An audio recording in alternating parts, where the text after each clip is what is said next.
গাছে বেঁধে পেটানো হয়েছে দীপু দাসকে, রাস্তা দিয়ে টেনে হিচড়ে নিয়ে যাওয়া হয়েছে, হত্যার পর জ্বালিয়ে দেওয়া হয় যুবকের দেহ।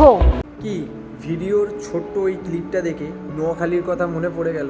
হ্যাঁ বন্ধুরা, আজকের দিনে দাঁড়িয়ে তুমি আমি যে জায়গায় দাঁড়িয়ে আছি ওটা শুধু বাংলাদেশ ছিল, আজ তোমার ঘরে তোমার ঘরের পাশেও হতে পারে।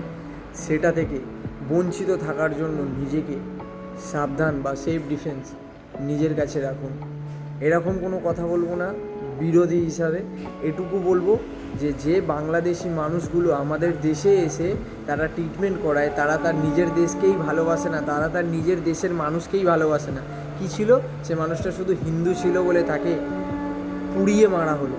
কারণ একটা, সে খালি তার অপর দিকের ধর্মের নামে কিছু ভুল কথা বলেছিল, তাকে পিটিয়ে পিটিয়ে মারা হয়েছে, পুড়িয়ে লাস্টে গায়ে পেট্রোল দিয়ে পুড়িয়ে অবধি মারা হয়েছে।